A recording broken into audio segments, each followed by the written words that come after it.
মনোনয়ন জমা দেওয়ার শেষ দিনে ঠাকুরগাঁও জেলা প্রশাসকের কার্যালয়ে ছিল উপচে পড়া ভিড়। সকাল থেকে আচরণবিধি মেনে মনোনয়ন দাখিল করেন প্রার্থীরা।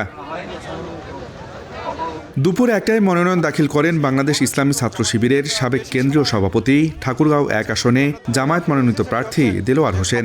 এ সময় আগামী নির্বাচনকে ঘিরে আইনশৃঙ্খলা পরিস্থিতির উন্নতি ও লেভেল প্লেইং ফিল্ড নিশ্চিত করতে পারলে উৎসবমুখর পরিবেশে জাতীয় নির্বাচন অনুষ্ঠিত হবে বলে প্রত্যাশা করেন তিনি। আমি আইনশৃঙ্খলা বাহিনীকে শুধু অনুরোধ করব এবং নির্বাচন পরিচালনার দায়িত্বের সাথে যারা আছেন তাদেরকে অনুরোধ করব, ভোটের সুষ্ঠু পরিবেশ নিশ্চিত করুন।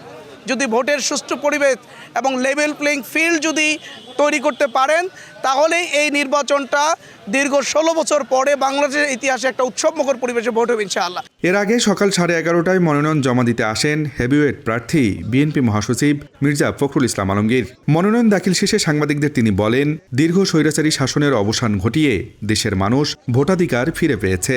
নির্বাচনে জয়ী হলে অর্থনৈতিক, সামাজিক, সাংস্কৃতিক ও শিক্ষাসহ পিছিয়ে পড়ার দিকে উন্নয়নের আশ্বাস দেন বিএনপি মহাসচিব। জনগণের ভালোবাসায় যদি আমরা নির্বাচিত হতে পারি, তাহলে নিশ্চয়ই আমরা এই ঠাকুরগাঁও অঞ্চলের উন্নয়ন, সামাজিক পরিবেশকে উন্নত করা, এখানে শিক্ষা প্রতিষ্ঠানগুলোকে উন্নত করা, আমাদের আর্থসামাজিক ব্যবস্থাকে উন্নত করা এবং অর্থনৈতিক যে কর্মকাণ্ড তাকে আরও বৃদ্ধি করা, মানুষের কর্মসংস্থান সৃষ্টি করা, এই বিষয়গুলোকে আমরা সবচেয়ে গুরুত্ব আরোপ করব এবং আমাদের কৃষকদের যে সমস্যা, সেই সমস্যার আমরা সমাধান করার চেষ্টা করব।